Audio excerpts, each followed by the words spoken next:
Hey everybody, welcome to NAMM Show 2011, Guitar Jeff, and as you can see, matter of fact, let's spin around and show everybody that the show is actually not open yet. This is really, really fun. I mean, the insanity to think about. There's going to be an excess of 50,000 people here, and they'll be flooding in the doors in about another 30 minutes. So it's really pretty cool to be able to do a little spot here. And what I want to do for you guys today, and you girls, of course, is that I want to show you a little bit of some of the new models that I put together with Real Guitar, Real Strat, and Real Les Paul Custom. And I also want to, the questions that I've been asked during the show, the most common question that I'm getting about the Real Strat and Les Paul Custom is, how do you get your sounds? I have this stuff and I'm not getting the same sound you are. So how are you getting your sounds? So I want to break this down just a little bit. When you buy these guitars, they are clean. They're absolutely clean. There are no effects on the samples whatsoever. Just like with a guitar when you buy it from the store. If you buy a Stratocaster and go home, you got to plug it into an amplifier. That's the magic of the amp sims. And I've said in the other videos, the amplifier simulators that I used, my choices are Amplitude 3 and Native Instruments Guitar Rig. And those are what I use to create my sounds. I can't stress enough the importance of taking the time to create your sims, because that's really where the magic is. Eric Clapton, he didn't just buy an amplifier and plug in. I mean, he took years to craft that sound. And hopefully it won't take you that long to achieve the same results. But that's how you get the sound with these instruments. No, what I'm going to do is I'm going to play you a couple of the new Les Paul sounds. One of these you probably have already heard.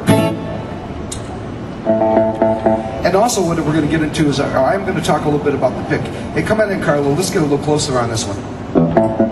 What I want to stress on these is when you play the instruments, you have absolute control. And if you see over here, I have my bridge mute activated. One of the really cool things about this is that not only can you activate your bridge mute, and you guys should be aware of that by now if you own the product, but you can set the parameters of your velocity. And this is really important. I prefer to set my parameters so I can attack my bridge mute on and off with my fingers. So watch a little bit here. Check it out. Let me get on the right page of this. There we go. Listen to the dynamics of how I get the sound, because everybody goes, Jeff, how do you do that? How do you do that? And they keep thinking I'm using key switches for this. I'm not. I'm actually just using the dynamics of my fingers. This is the magic of the instrument, just like a guitar, playing it dynamically.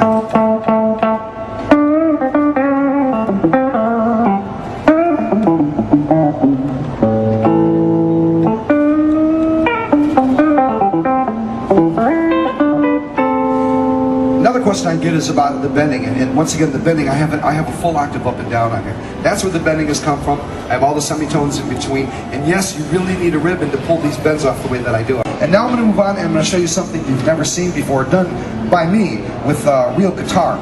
And I'm going to have Carlos step in here real close and catch this. Now we've all heard the great nylon guitars, so we all know these exist. We've all heard this stuff. But what I've done now is I've taken the body of the guitar, which of course you have on a key switch, and I've put the body of the guitar into the left hand, so I can actually body tap. Now, you can tap the body in many different ways, many different velocities. Listen to the different velocities of that. And the only thing I did with as far as getting the effects on the body, by the way, is I just put reverb on them. And I used a pitch changer on one. For that one there, just so I can get the body a little high. But now I'm going to do a little bit of body tapping for you guys and girls, and I'm also going to be doing the mute keys, which are C sharp and D sharp for me, and of course the repeat keys, which are C and D. And I'm just going to let Carlo kind of film this, so I'm just going to play for a minute or so with this. Check this out. Listen to the body.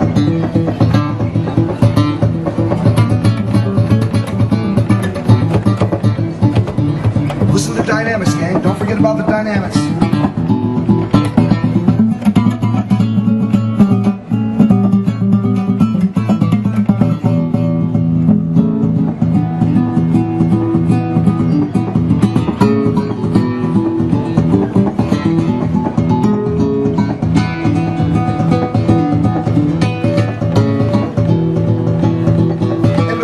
Now, watch where we're going right from the body. We're showing you off the body, we're showing the percussiveness. But listen, without changing patches again, importance of the dynamics. Listen to this. Listen to the dynamics. Hey, Carl, we'll come in just a little bit because we're still playing pretty soft. Listen to this.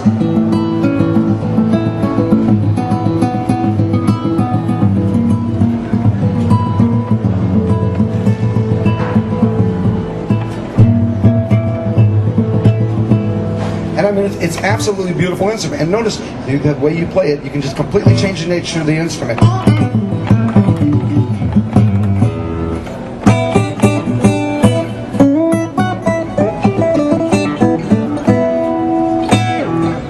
Absolutely wonderful. That's the back of the real guitar and the nylon. The strumming, I'm still getting a lot of questions about the strumming. So let me jump to one of my new strumming patches that I created. Now with this, and once again, let me have Carlo come in so we can just show you this on the computer. What I did, and you see there's 3 instances here. There's actually only one sound. The other 2, once again, are bodies. These are my body tap stuff because I body tap in here as well. And what I did, as I'm using this, all I did is I changed the chord from the first position to the second position. And again, as you guys all know, you can do this through your key switches. For the sake of the NAMM show, I want folks to see it. And also I want to stress the importance, well, Carlo's right here, of your strum time, your release times, and also how much pick and body you get in, as well as your release and your frets. So you still have all control of that, and your EQs, if you desire to change them. I'm using they're flat right out of the box. They're perfect for me in this mode. So what I'm going to do now is I'm going to have Carlos step back, and I'm going to show you another. I'm in the same guitar in a different position with the strumming. Again, with the strumming, gang. Remember, if you hold any one tone of the chord of your triad, and you play up note, you get upstroke, downstroke, and of course you have the repeat keys. Right? So, now I'm going to do just a little bit of advanced strumming with this. Check this out. Watch. And no, there's not multiple guitars. It is the same guitar.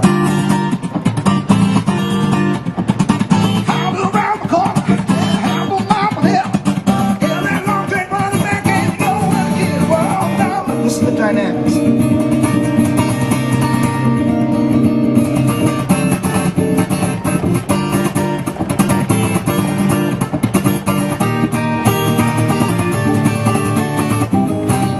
Well, would we be now?